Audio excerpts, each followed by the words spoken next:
কিছু জিনিস আমি এমন দেখেছি ভাই, মিলিয়ে নেবে 100%, ঠিক আছে। কোনো ফ্রেন্ড বা কোনো গার্লফ্রেন্ডকে তুমি টাকা বা রিচার্জ করে দিবে, রিচার্জ করে দিলে ভালো, যেদিনে ভাই রিচার্জ শেষ হবে তার আগের দিনে অনেক ভাই কান্না কাটা করবে, ভালো রকম কথা বলে ভাই রিচার্জ বা টাকা নিয়ে নিবে, নেওয়ার পর ভাই কোনো আর পাত্তা থাকবে না, যখন ভাই রিচার্জ শেষের পথে তার আগে ভাই গুঁই গাঁই করে কাঁদবে। এরকম বন্ধুত্ব অনেক আছে ভাই, তুমি মিলিয়ে দেখে নিবে তোমরা। অনেকে আছে ভাই লোভী বন্ধু আর কি, যতদিন ওদেরকে টাকা ঢালবে, হোক গার্লফ্রেন্ড বা কোনো ফ্রেন্ড, যতদিন ওদের কাছে টাকা ঢালবে ততদিন ভালো, না হলেই কি পেছনে বদলাম সাইডে বদলাম। So hey guys, welcome to my new video. তো কেমন আছো তোমরা? আশা করছি আছো অনেক ভালো। তা দিন দিন হয়ে যাচ্ছে আমি অনেক কালো। তো গাইস, ছেলেদের যে বন্ধুত্বটা হয় ভাই, কাজে কামে বলো আদার্স যেখানেই যায়, ছেলেদের বন্ধুত্বটা একটু ভাই তাড়াতাড়ি হয়ে যায়। ওরা তাড়াতাড়ি কাউকে আপন বা মনের ভেতরে গেঁথে ফেলে। তো তোমাদেরকে কিছু জিনিস আমি দেখাবো, ভিডিওটা এন্ড পর্যন্ত ওয়াচ করতে থাকো, একটা লাইক করে। তো গাইস, ঘটনাটা ছিল 3 দিন আগেকার, আর ঠিক আছে। আমি যে কাজে যাব বলেছিলাম, তো আমার আন্টির ছেলের সাথে কন্ট্যাক্ট করলাম, বললাম যে ভাই, ওকে কন্ট্যাক্ট করে বলছি যে ভাই আমার একটা ইমিডিয়েটলি ভাই হেল্পার লাগবে, কালকে আমি কাজে বার হবো। ও কিন্তু একজনের সাথে কন্ট্যাক্ট করলো, করার পর ওর সাথে আমার কন্ট্যাক্ট করালো যে কাজে যাবে বলেছে। তো ওর সাথে কথা বলার পর সে বলছে ভাই আমি যাব না, আমার অন্য একটা ছেলে আছে। বলছি এ কেমন কথা, তার তাহলে কন্ট্যাক্ট নাম্বার দিয়ে দিলেই তো হতো। সেটা সমস্যা নেই, ছাড়ো। তো ওর সাথে কথা হওয়ার পর বললো যে ভাই একজন আছে, সেই স্কুল রানিং তার চলছে, সে কাজে যাবে বলছে। তো ঠিক আছে, ভালো, তার নাম্বারটা নিয়ে আমি কিন্তু কন্ট্যাক্টটা করলাম। তো ছেলেটা কিন্তু 11 না 12-এ পড়ে, এমনই হবে। ওর সাথে কন্ট্যাক্ট করার পর জানলাম ও কাজে যাবে। তো ওকে আমি বললাম যে কাজে যাওয়ার ভাই মানে কি, স্কুল ছেড়ে দিয়ে, যেহেতু আমরা কলেজ ছেড়ে, লাস্ট পর্যন্ত কলেজ ছেড়ে আমরা অনেক ভুল করি, মানে আফসোস করি আর কি। তো ওকে বললাম কাজে যাওয়ার মানে কি, ও বলছে না দাদা আমি কাজে যাবো বলতে 2-1 দিনের জন্য, তো সেই জন্য কিন্তু আমি কাজে যাবো। যদি বলতো যে আমি পড়া ছেড়ে দেবো কাজে যাবো, কিন্তু আমি নিয়ে যেতাম না, যেহেতু 2 দিনের জন্যই, সেরকম কিন্তু এফেক্ট পড়বে না, সেই জন্যই কিন্তু ওকে নিয়ে গেছি। তো ওকে জিজ্ঞাসা করলাম কি অন্য কিছু প্রবলেম আছে, ও বলছে না না। বলছি বাবা কি খরচা দেন? ও বলছে না সেটা কিন্তু বড় কথা না, ও বলছে যে নিজের তাও একটা খরচা আদার, যেহেতু ছেলেদের খরচাগুলো থাকে। তো এরকম হলো, কন্ট্যাক্ট রাতের বেলা হলো, সকাল সকাল তো আমরা কিন্তু বাড়িয়ে পড়লাম। হওয়ার পর কিন্তু মেন রোড থেকে বাস ধরে পুরো গেলাম কিন্তু কাজের সাইড।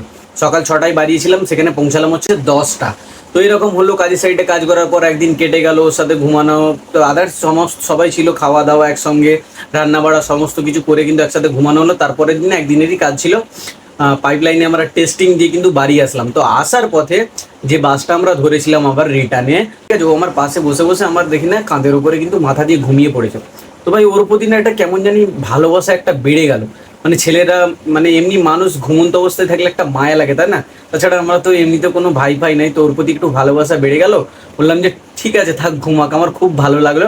তো ওইভাবে কিন্তু বাড়ি চলে আসলাম। যেহেতু দুজনের সাক্ষাৎ মোটামুটি 2 দিন, এখানে একটা জিনিস দেখে বোঝা যায় যে একটা বন্ধুত্ব টিকিয়ে রাখতে গেলে, সত্যিকারের বন্ধুত্ব, সত্যি কথা বলতে না, কোনো অর্থকড়ির প্রয়োজন হয় না, একটু যত্ন, একটু ভালোবাসায় না তার জন্যে যথেষ্ট। সত্যি কথা বলতে মানুষের মুখ থেকে হয়তো বলতে শুনেছো, যেখানে যত্ন আছে না সেখানে ভালোবাসা আছে। এটা কিন্তু একটা শুধু ঘটনা নয়, এখান থেকে একটা জিনিস শেখার আছে। তো দেখো গাইজ, ওকে তো আমি কোনো আগে চিনতাম না, আমাদের এমনি কোনো ওদের সাথে কোনো সম্পর্কেও নেই। তাছাড়া ছেলেটাকে আমি মাঝে সাঝে একবার হয়তো মনে হয় দেখেছি, তাও মনে করতে পারছি না। এর আগে কোনো আমাদের বাড়ির সাথেও কোনো বা এমনি আদার্স কোনো রিলেশন ছিল না, বা কখনো কিন্তু দেখা হয় না। তারপরেও কিন্তু ছেলেটি কিন্তু বন্ধুত্বের হাতটা যে বাড়িয়ে দিয়েছে, মানে একটা ভালোবাসা আর কি। তো ছেলেটা তো এটাও ভাবতে পারতো যে একদিনের চেনা কি হবে না হবে। তাহলে ছেলেদের বন্ধুত্বটা আজকাল তো এই জেনারেশনে, ঠিক আছে, নিজের ভাই ভাই নিজের আপন হয় না, মারপিট ঝগড়া। কিন্তু যে সত্যির বন্ধুত্বের হাত বাড়িয়ে দেয় তাকে ভাই অ্যাকসেপ্ট করা অবশ্যই উচিত।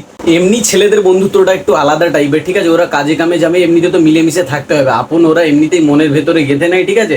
এর প্রতি আস্তে আস্তে আস্তে আস্তে একটা বেশি দিন থাকার পর কিন্তু একটা ভালোবাসা, একটা সম্পর্কে একটা কিন্তু সৃষ্টি হয়ে যায়, অনেক ক্ষেত্রে হয়ে যায়। দেখো গাইস, ভালোবেসে বন্ধুত্বের হাত বাড়িয়ে দেওয়া অবশ্যই ভালো, কিন্তু অপোজিট সাইডে যে মানুষটা আছে তাকে চেনা কিন্তু অবশ্যই জরুরি। আমি বলবো ছেলেটা হয়তো আমাকে চেনে নাকি আমি জানি না, কিন্তু অবশ্যই কিন্তু জরুরি। কিছু সমস্যা হয়ে গেলে তারপর বলে বন্ধু এরকম করেছে ওই রকম করেছে, তাহলে মানুষটাকে কিন্তু অবশ্যই চেনা উচিত। ভালো খারাপ পৃথিবীতে মানুষ আছেই ভাই, তোমাকে ভাই চুজ করতে হবে, করে কিন্তু ভাই বন্ধুত্বের কিন্তু হাতটা বাড়িয়ে দিতে হবে। এই জেনারেশনে ভাই সাচ্চা বন্ধুত্ব পাওয়া কিন্তু অনেকই মুশকিল। মানুষ আজকাল না শুধু তোমাকে ইউজ করবে, ইউজ করে ভাই ছেড়ে দেয়, হোক বা বন্ধু হোক বা গার্লফ্রেন্ড, আদার্স কিছু সম্পর্ক হতে পারে, এইরকমই কিন্তু কারবার কিন্তু চলছে। অনেকে আছে ভাই লোভী বন্ধু আর কি, যতদিন ওদেরকে টাকা ঢালবে, হোক গার্লফ্রেন্ড বা কোনো ফ্রেন্ড, যতদিন ওদের কাছে টাকা ঢালবে ততদিন ভালো, না হলেই কি পেছনে বদলাম সাইডে বদলাম। কিছু জিনিস আমি এমন দেখেছি ভাই, মিলিয়ে নেবে 100%, ঠিক আছে।